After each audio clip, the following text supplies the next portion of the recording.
It's always weird when it first starts. This is being live streamed. Got it. Yep. Okay.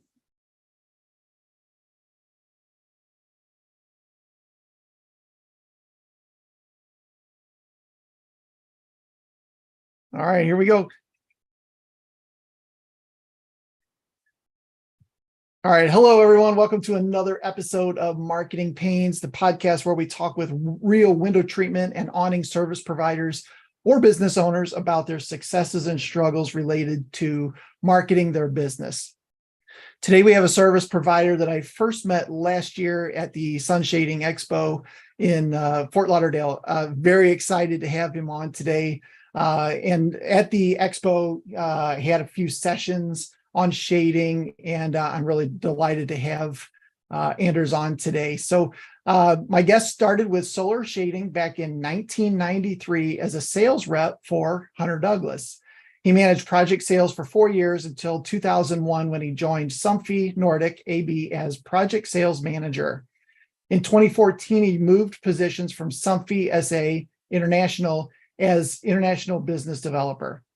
At the same time, he became active in ESO, or the European Solar Shading Organization, in 2006. And since 2012, he's been a board member and chairman of the marketing committee. As of January 2020, he became the president of ESO. So we're excited to have somebody super important on. We're super excited about that. Last year, Anders also started, he created Shading Academy, a platform that gives access to knowledge and about the benefits of shading around global sustainability, healthy environment, et cetera, because there's really no good training out there on this subject. Shade Academy is a private initiative to develop a platform online for the useful sharing of knowledge and experience around adaptive daylight management. Anders Hall, thank you so much for being on today. Thank you, Will. I'm glad to be here, and a wonderful introduction. So, oh yeah, we like I said, we first met last year at the Sun Shading Expo, which was in Charlotte. In partner, or it wasn't Charlotte. I said Fort Lauderdale. Yeah. It was Charlotte. In congruence with the IFAI or ATA Expo at the time, and that was a great expo. Yeah, really good. And I'm pleased enough to say that R&T being part of that expo for the first time was successful enough. So I'm already scheduled to be back in your country in November again for the Orlando version this year. That's fantastic. You must have impressed them enough to come back. That's good.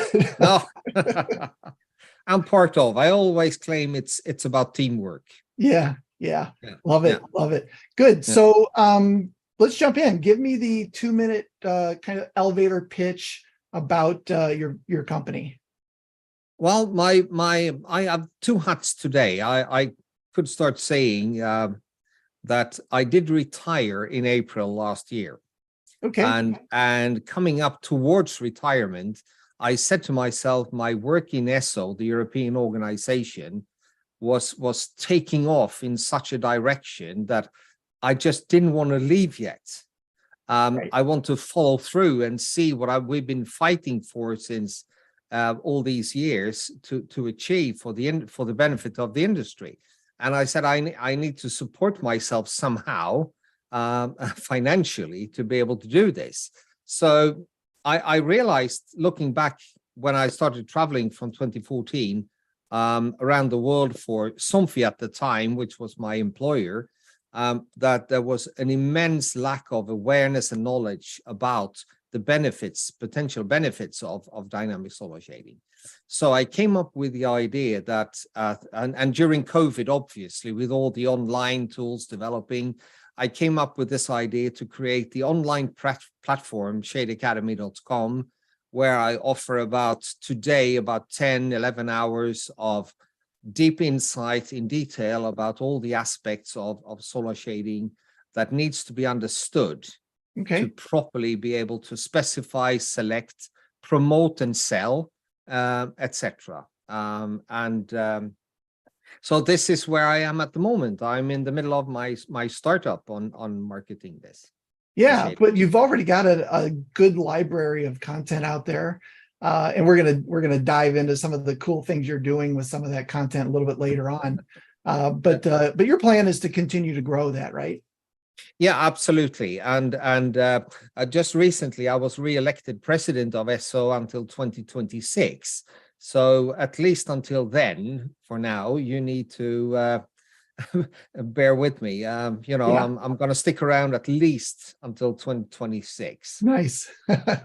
until my wife complains enough and says enough is enough. Right. Yeah. So what got you into kind of this I guess we'll call it a profession, or what got you into putting this together in the first place? You mean with the Shade Academy idea? Yeah. Yeah. Well, thing was, as I mentioned, when I started traveling outside, I'm Scandinavian, I'm Swedish. So up until 2014, I was mainly working in Sweden and Norway. Okay. But when I got traveling for my previous employer, I went to Australia, to China, Mexico, Brazil. It was some fantastic years that I'm really humbled and grateful for that opportunity, because it was such a good learning experience and giving me insights that Right. I only found two universities during these 10 years in the world that, for example, were teaching architect students properly on the use of solar shading in buildings. Okay. And one is funny enough, it's an Egyptian professor in Belgium, and his name is Shady Atia. Okay.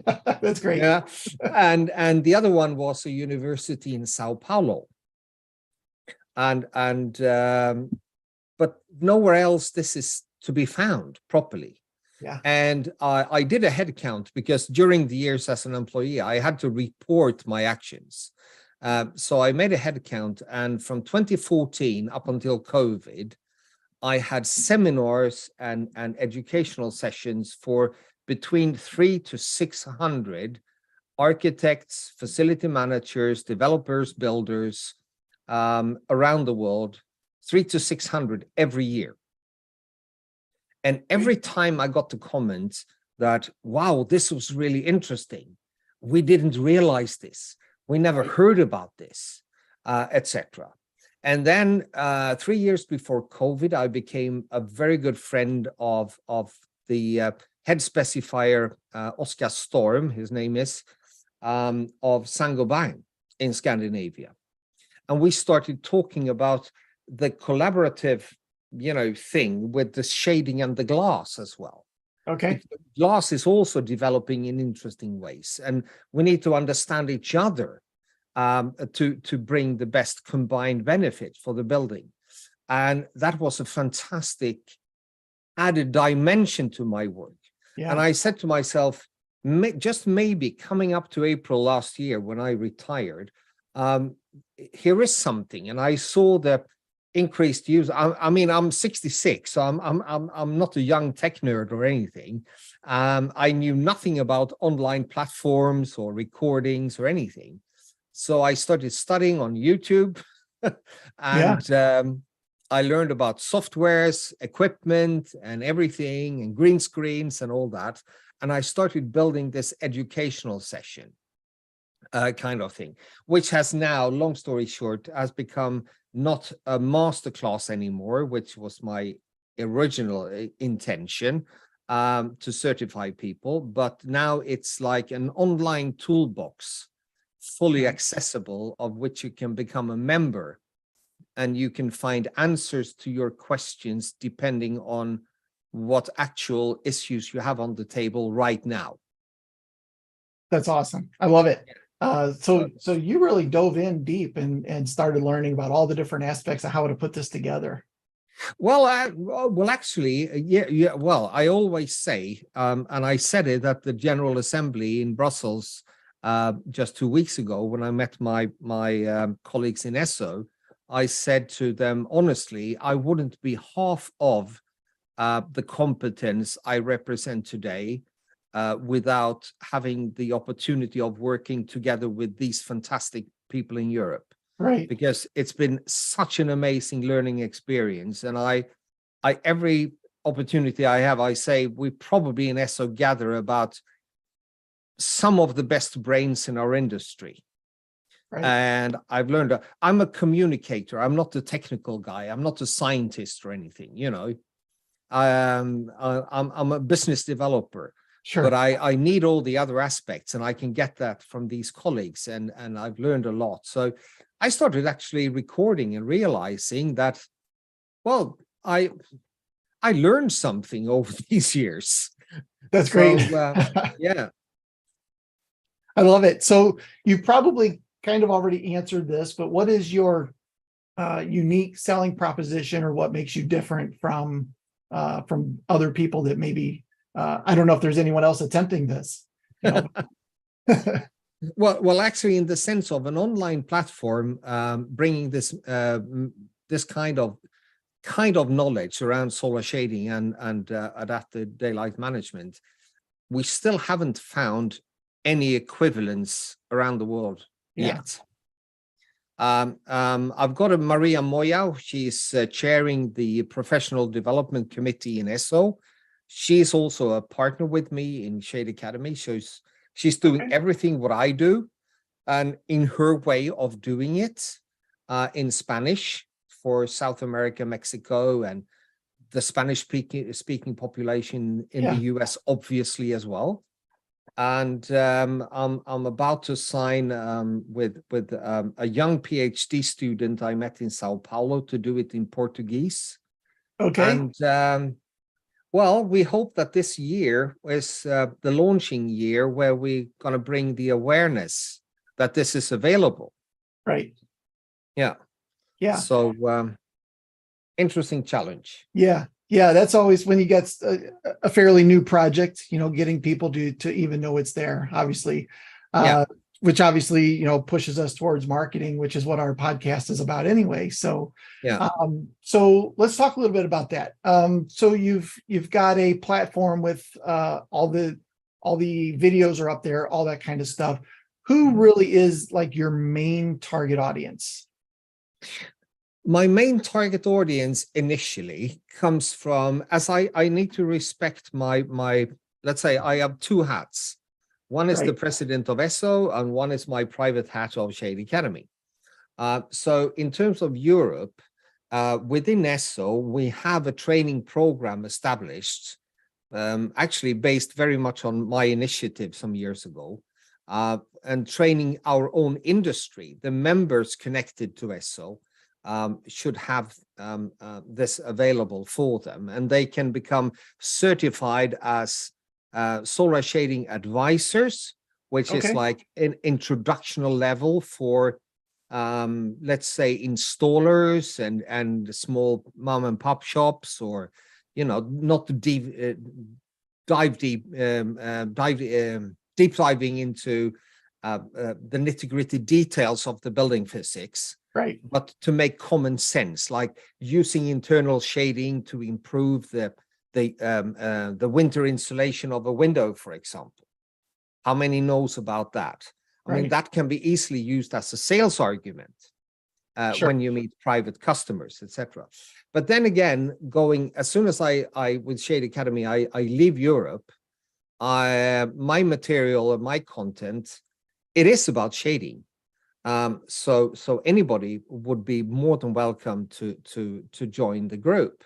But my original intentions was to reach people outside our industry. And I describe it as the people looking at us, making decisions on whether they use our solutions or not. Got it. Which means architects, developers, investors, facility managers, sustainability consultants, HVAC engineer, MEPs, all these kinds of people. Because there are some built-in challenges there, I would say not particularly uniquely for US, but definitely for US, in the sense of the use of two softwares looking at us, which is Energy Plus and IES. Okay. which are the two dominant softwares on your market that gives not entirely a proper representation of our contribution. Got it. Got it. Okay. If there's one thing that you would attribute your success so far with this, Yeah. what would that be? Well, difficult to say, difficult to pinpoint, but Sure. I think that I get a lot of positive reactions on my seminars, etc. Yeah. And one of the main ones that I've received over these years when I was traveling and doing all my seminars, people would come up to me and in general terms say, you can really feel and understand that you are really engaged and you believe in what you're doing. And I valued that very high. Right. Because it was not only like I was there to sell something and get an order and cash in on something. I was honestly sharing knowledge that was valued by the audience. And that's where I would like to also build my brand name now in my new role as the founder of Shade Academy, that people should see me as a provider of reliable information and knowledge that can help them to transform into something that would help the positive development of transforming our building stock into a more sustainable building stock than we have today. Yeah. So are you really leaning a lot towards the sustainability side of things, and your teaching kind of reflects a lot of that? Well, don't mistake me for Greta Thunberg. Right. She is also Swedish, by the way, but it doesn't mean we're the same. I have a slightly different approach. Sure. I'm not so much into the catastrophe of things, etc. I'm more into we can do a lot of pragmatic, normal things. And I can share with you, for example, I have this discussion with Terry is, let's say, an energy research institute in India with very high recognition. Okay. And I know Sanjay Seth, their CEO, since years. And I was there in October before you and I met in Charlotte. And we had this discussion comparing European development with the development in India. And we came up with this, let's say, conclusion that it all starts with the lack of awareness. Right. Yeah. So that's where we need to start. People are not aware, and some of my punchlines that I use in my marketing is, for example, my main one is the best kilowatt hour is always the one we don't need. Oh, I like it. Yeah. And if you think about it, it can be twisted towards solar shading quite a lot. Sure. Another one is I say that shade helped us to survive and develop as a human species for about maybe 150,000 years. And all of a sudden now we in panic needs to reinvent shade in our buildings to make us sustainable and surviving, even because people are dying of overheating around the world now. Yeah. In building, it's kind of amazing in a way that we need to do that. And Sanjay and I, we came up with the conclusion, and this is where I came up with the idea of the LinkedIn videos I started a couple of weeks ago with, that I call shorts on shading. Okay. Where I have like a 2-minute video on one topic around shading, and it's snap on LinkedIn, but we will also use it in the R&T exhibition marketing starting after summer, which is the big exhibition in Stuttgart. And we will also use it, for example, in India to bring awareness not only to commercial people, but also to the general public. Nice. Yeah. US is a big country, and I live in Sweden. So let's say we compare where I live with the north of the US. I mean, how many in the general public are aware of that with dynamic interior shading, with good performant fabrics, you can improve your insulation of your windows during winter with up to about 40%. Right. Right. 40. Yeah. That will make a massive difference on your energy bill. Yeah. And it's this kind of basic awareness that we need to seriously, as an industry, to start bringing to the public. It's not only about solar shading is really not the right best name actually on what we're doing. I mean, it's more about the dynamics of the weakest part of our buildings. Right. But I don't have the name yet, but if I come up with one, I will certainly share with you, Will. Yeah. Yeah. Totally makes sense. From my side as a marketing company, one of the things that we do is we write content for all of our clients. Yeah. And anytime that we create content around saving money, blackout shades, some of these types of things, those blogs, like you said, tend not to do well from a traffic standpoint, because people don't know that they even should be looking for that kind of a thing, even though it's, like you said, it's a something that can save them a significant amount of money. Yeah, oh, for sure. And but I mean, also as an industry, part of the industry kind of guy, this is also a personal experience that solar shading people during the summer seasons, I mean, COVID years were amazing in terms of business for our industry. I mean, in Europe, we saw sales increases of 35 to 40% per annum. Right. That is flattening out now, by the way, with the interest rates and everything, and COVID is more or less gone and all that.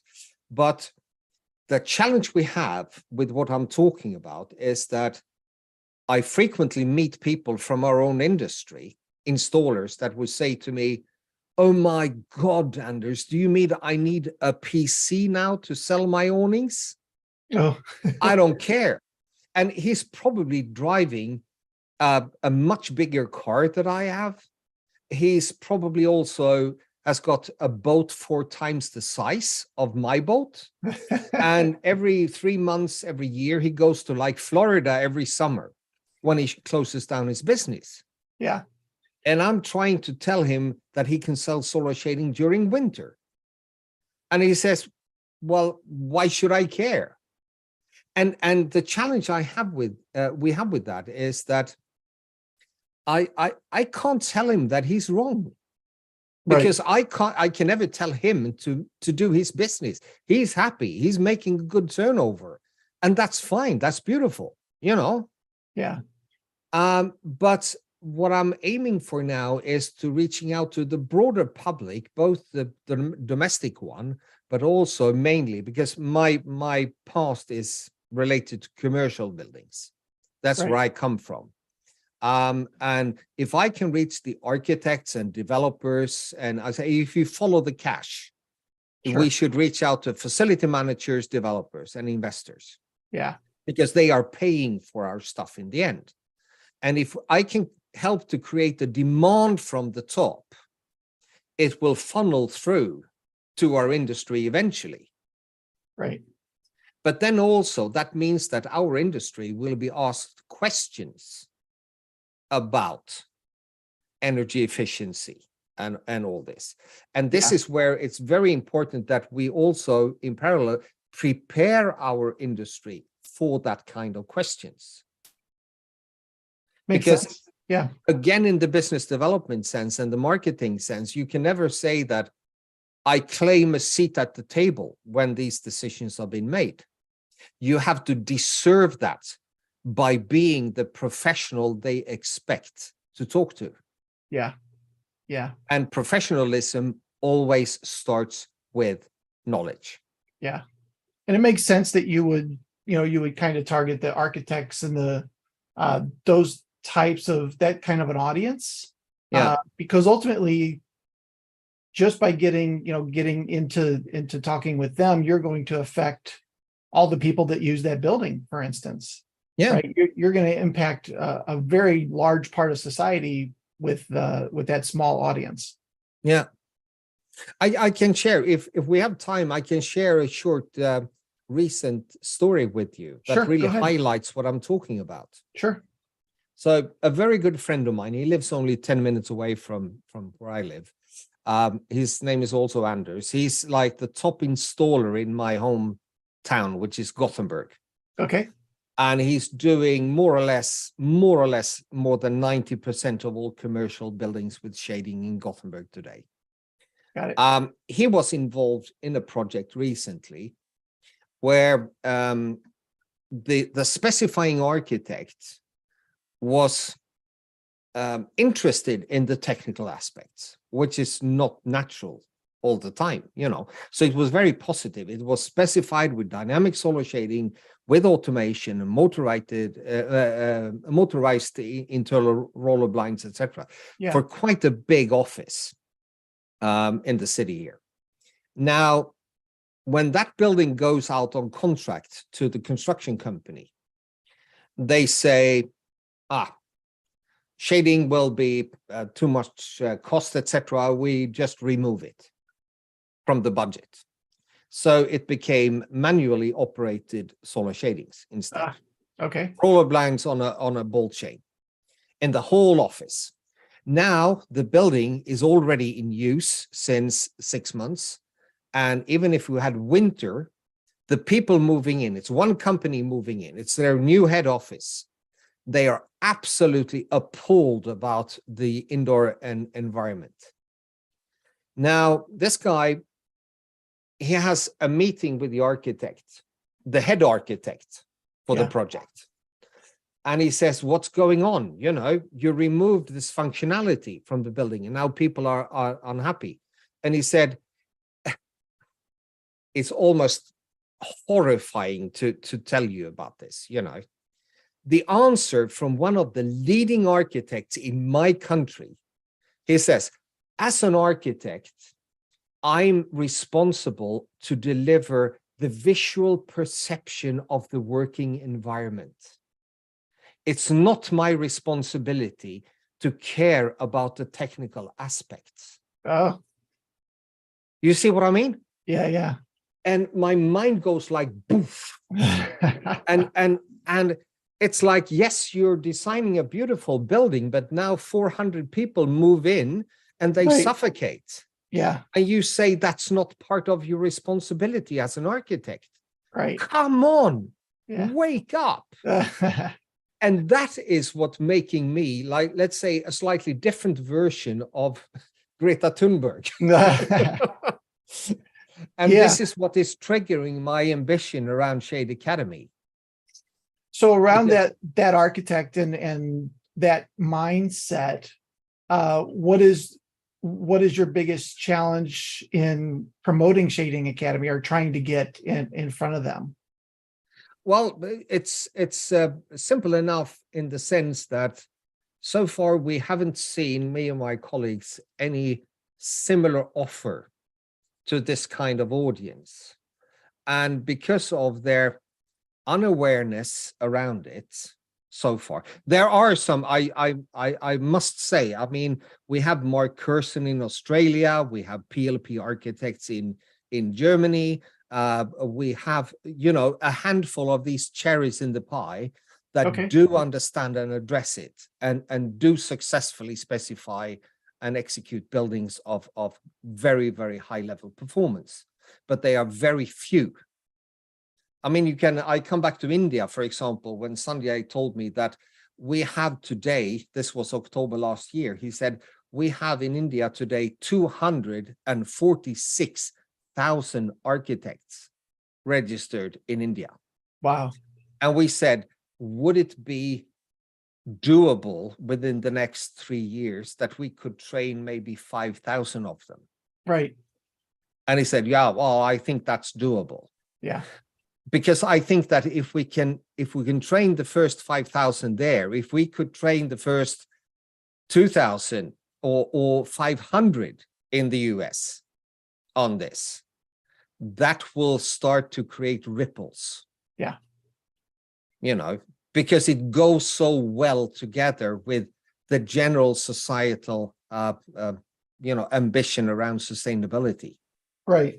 I mean, we click into the whole story so perfectly that I've never seen the likes of the business opportunities for our industry to grow. And it's not about, fighting over market shares or anything. You should know that twice now we've ran what we call a business summit in Europe for leading companies in our industry. We had the latest one in September in Portugal last year, and we gathered about 70 CEOs of the leading industry in Europe. And we told them that this is our honest opinion as leaders of the European organization, that if we work smart the next 5 to 10 years as an industry, we have the opportunity to at least 5-fold, maybe even 10-fold our turnover. So it means we don't need to fight for market shares. Right. We are fighting to grow the market. Yeah. And a better opportunity than the one we have right now, I can't see a better one. Yeah. Yeah. It's a golden opportunity for our industry. It is. Yeah. And I know that you mentioned you're doing the shorts for shades. Is that what you call it? Shorts on shading. Shorts on shading. Yeah. And you're doing that on LinkedIn right now. Any plans to do that on other platforms as well? Well, I've decided. I mean, I am a one-man band, so I need to do my own video productions, everything and softwares and all of that. So I need to be reasonable in some way. Yeah. And I'm also retired, so my wife has some expectations on my hours every week. But I start with LinkedIn because I have quite a strong group of followers. I have about, I think, 4,700 followers. Yeah. And I'm part of about 50 different groups as well. So I also post in these groups. And I try to, in a way that the LinkedIn algorithm won't kill me, because LinkedIn hates links to outside platforms. Oh, sure. Yeah. So I need to verbally convey the message that join me on my YouTube channel, because all shorts will be collected there. So I just a couple of weeks ago started, I've got 35 followers or something on YouTube now. Okay. But it's only like weeks old. We'll try to get you to 36. Best we can. You have to start somewhere. Right. Yeah. Okay. Good. But that's where I focus. LinkedIn and YouTube is where I will focus. Yeah, I think that makes sense. I mean, definitely LinkedIn first. That is where your audience is. Yeah. Makes the most sense. And then building an archive of those on YouTube, would be the next best scenario. Yeah. Yeah. I like that. For sure. Okay. So as I mentioned before we started here, I mean, the past, I think it's 5 videos during 3 weeks before and after Easter, trigger about at least close to 45,000 views. Oh, okay. So, nice. So I mean, it's not the recipe of quality in the sense that a lot of people saw it, right? But it means that people viewed it, and there is a certain level of interest out there. Yeah, that's what I read into that. Yep. And I will continue with that for sure. Love it. Love it. Yeah. What do you see as a current trend in the shading industry that we should be paying attention to? Current trends, I mean,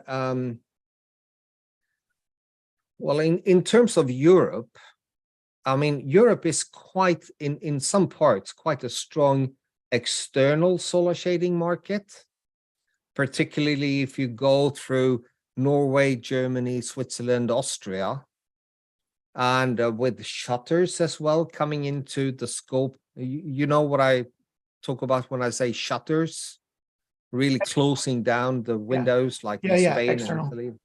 Yeah. Um, so of course, in ESSO, we are working hard on promoting external shadings because, I mean, there is an intellectual sense in that if the shading is external, it takes the hit before the window. Yep. So in any kind of simulation you make or calculation, it will always be slightly better. But then I take the other stance, which is I was traveling China, Australia, Mexico, Brazil, everywhere, around. And I would probably say that, I don't know, I don't have a number, but at least 95% of the shading market around the world globally is internal shading. Sure. And the recent activities I have together with some leading glass manufacturers in Europe, I learned that the way that they develop the selectiveness in their glazings with removing the UV and the IR radiation, etc., and only allowing the visual spectrum, combine that with interior smart behaving shading. I think that is the predominant way for our industry to succeed in terms of business and turnover. It's cheaper than external. It's easier to maintain. It's also easily adaptable to existing buildings. Right. Yeah. And here's an interesting aspect I would like to share with you that is probably applicable for the US market as well. That in Europe, we very often have a tendency to, well, around the world, we have a tendency business-wise to go to architects and talk about the new builds. But on a European basis, new builds only account for between 1 to 1.5% per year of the building stock. Okay. The rest is already existing. Yeah. Existing.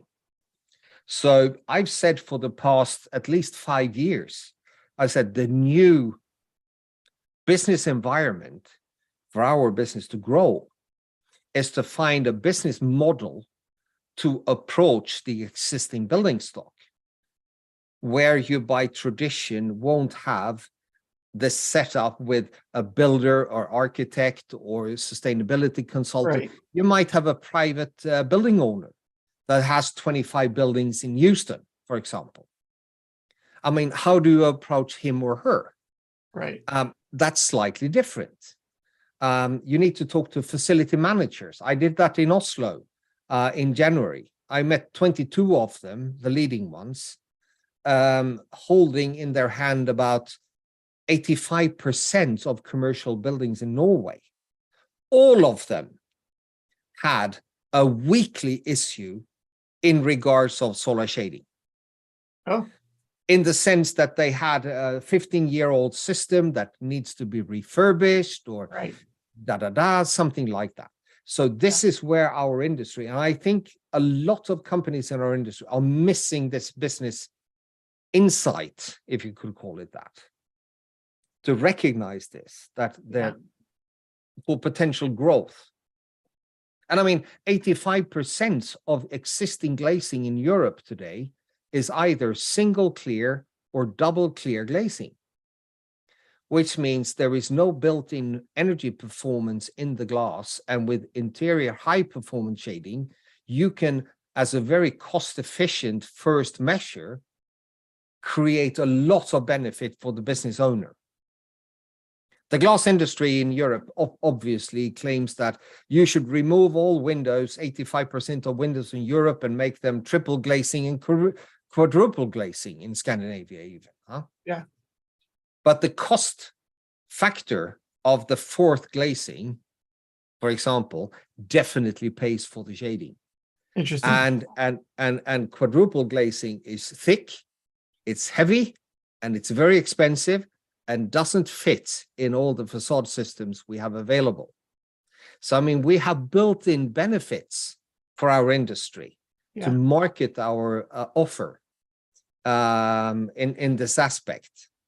And it's not really realized by the shading industry just yet. That's what I see. Yeah, I love that. That's a great example too. So while we're talking about Europe a little bit. Yeah. Let's switch gears and talk about ESSO. Yeah. Tell us just real quick about that and who the audience is for that organization. Well, we are organizing today via. Well, let me explain first that the members of ESSO are the local shading organizations per country. Okay, So the Swedish organization is the member of ESSO. got it. That's how it works. Okay, And we are organizing 18 countries. I think we are, with Greece now. Greece just joining. We have Poland coming up. And but I say that 2024, as a president of ESSO, my ambition is that we should organize all European countries. If they don't have an organization, we allow for a supportive member, an associated member, which could be a leading company from the industry in that country. okay, Until they have an organization organized, right? So that's who we are. Now, the audience we have, predominantly, I mean, we started as a service organization for our members to conduct some studies, gather knowledge and share it with them so they could disseminate that per country. got it. Now, we've seen that that is not entirely good enough.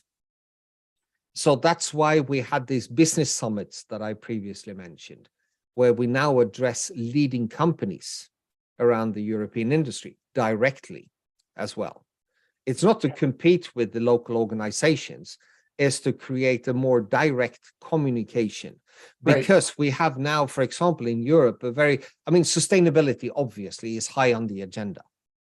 And we have this European Building Directive that is presently under survey for update. So we are engaging now our advocacy committee. We have 4 committees. It's advocacy, it's marketing, it's professional development, and it's technical.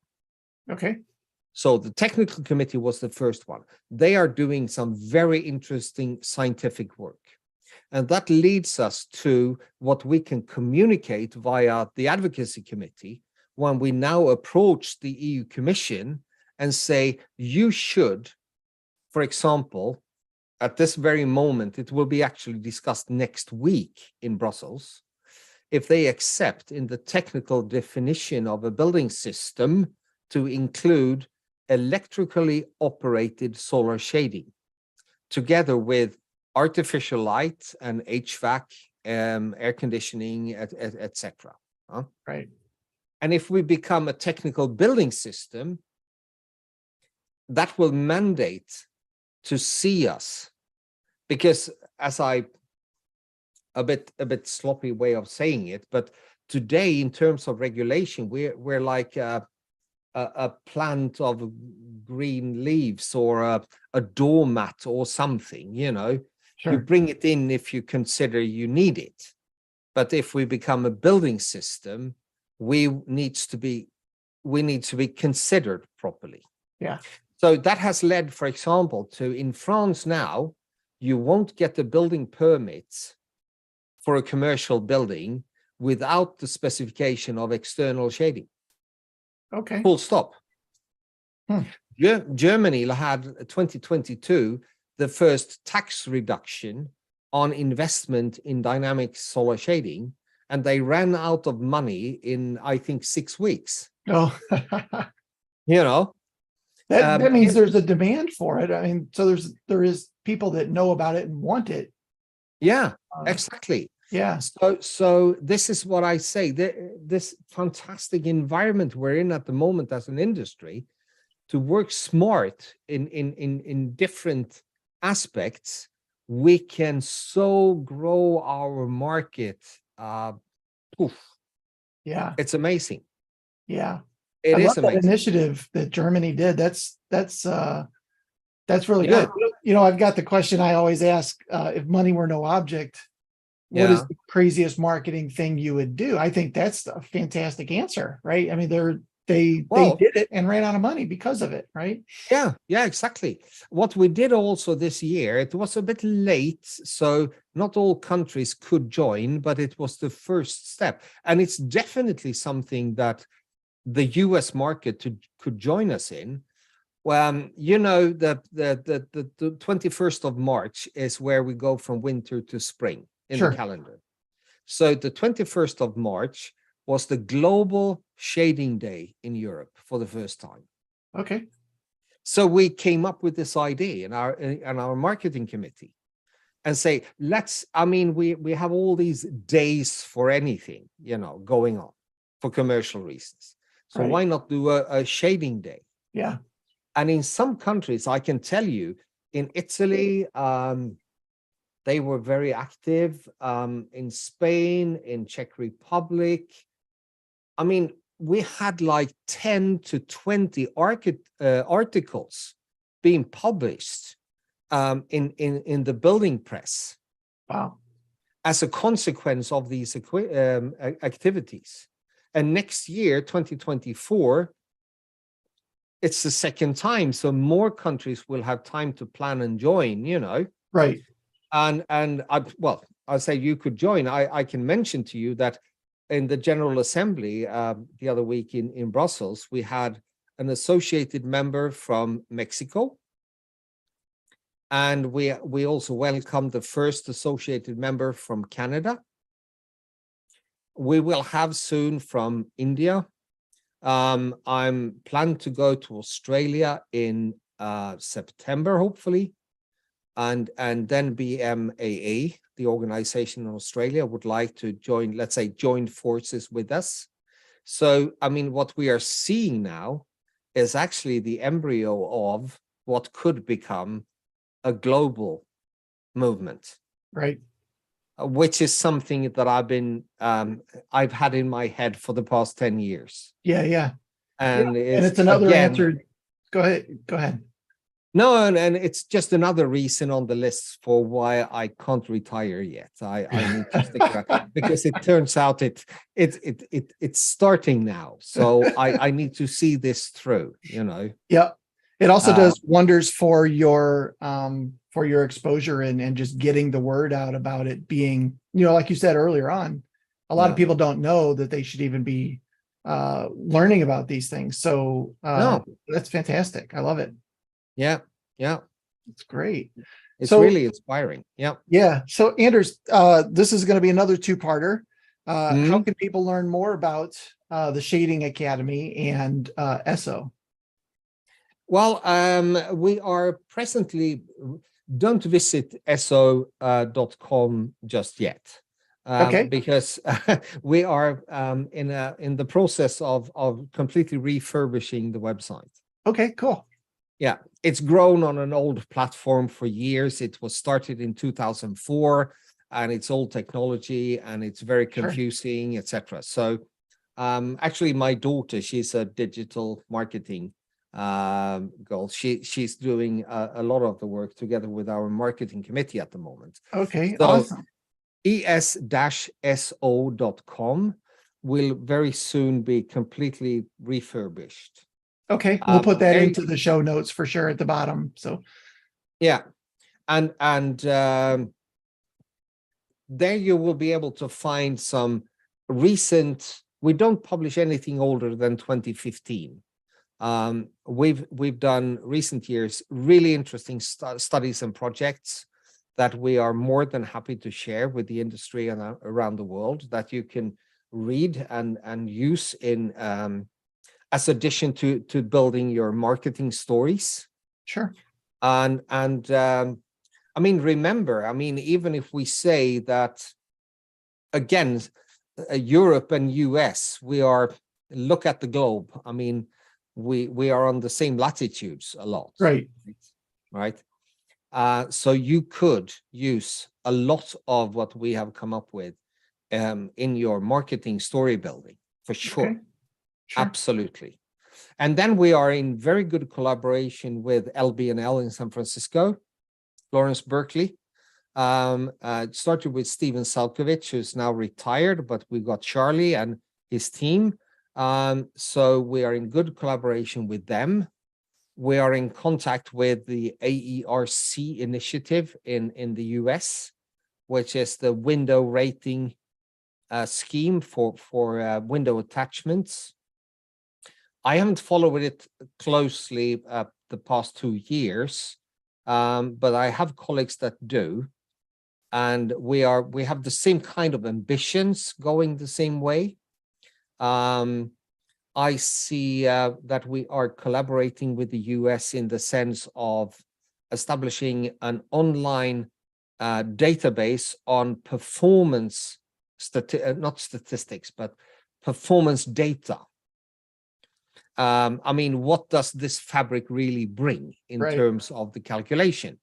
Now, we have a beautiful situation where Fraunhofer in Germany, which is a scientific institute, they recently got about 2 million euros from the German government to do various things. And one of them was to support ESSO in establishing an online cloud-based performance database that could be accessed by simulation softwares around the world. Okay. And it's based on spectrally measured data, which is also combined with spectrally measured data on glazing. Saint-Gobain was the first company coming in due to my collaboration with the guy I mentioned before, Mr. Storm. But now it's global, and you see more glazing manufacturers being part of that database as well. So all of a sudden, we will probably by the end of this year have this solution as a benefit for our global industry available. Yeah. So they can really see what we are contributing in the terms of calculations. I love that. So I mean, and then of course R&T, the German organizers, they are part of your AF AI exhibitions, and I'm preliminary booked for the next 4 years already. So nice. Orlando, California, Houston, one more, and then back to Charlotte again. So if I'm still alive and kicking, you won't get rid of me for a few more years. Yep, we'll be running into each other for sure. I mean, we have the same sun, right? Right. The sun is the sun, and the solar heat gain coefficient is the same around the world. Yeah. So why don't collaborate? And why should you invent the wheel again? If we are doing something good, let's share it. And your industry in the US, you can shortcut years. Yeah. You know. So on the Shade Academy side, tell us a little bit about that, how people can learn more there. Yeah, well, it's shadeacademy.com is the website. It's up and running. And as before we started, I gave you a code for the listeners. This evening for me, it's 9 p.m. here now.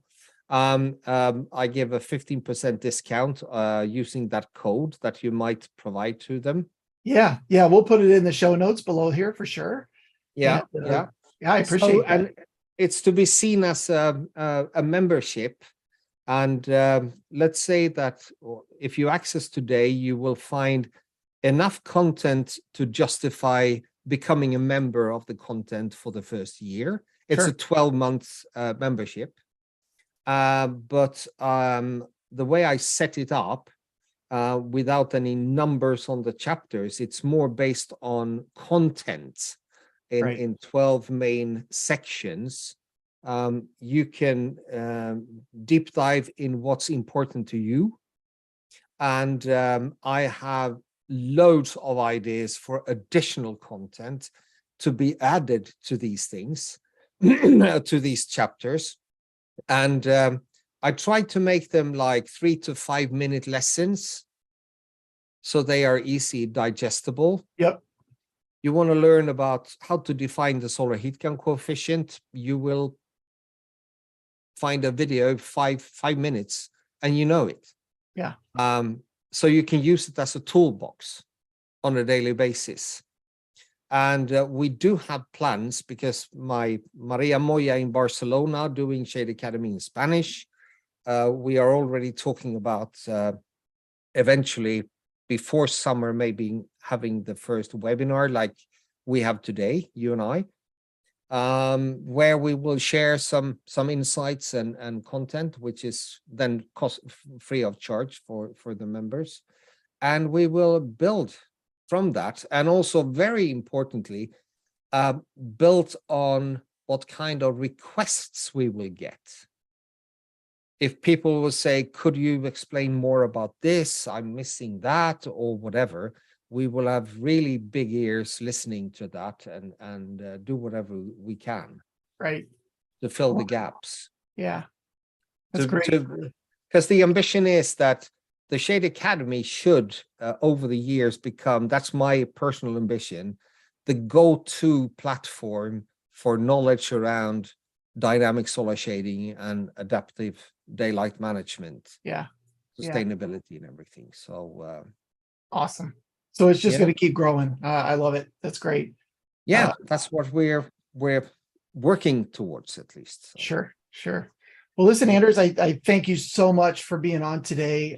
You've provided some great insight, beyond just the US, which is pretty cool to hear about what things are happening in other parts of the world, how they're different, and how yet everybody is still working, together towards one goal. It's been great. So I really appreciate your time. As I mentioned, I will put everything into the show notes and links to the to ESSO and to Shade Academy, and there's a promo code in there. If you want to reach out to Anders, we'll have information in there to reach out to him directly. And Anders, thank you so much for being on today. No, it was a true pleasure, and as I said, a new experience. Sure. First time on a podcast. So well, you did great. You did great for the first time. You're a natural. Thank you, Will. Again. Yeah, thank you so much. Thank you, everybody, for listening. If you like this episode, of course, give us a thumbs up. Subscribe. We roll out new podcast episodes every 2 weeks on Tuesdays. And we've got some great additional service providers lined up in the coming year. So very excited to continue to bring this information to everybody. So thank you all for listening. Hope you have a great day. Anders, thank you again. And take care, everybody. See ya. Okay.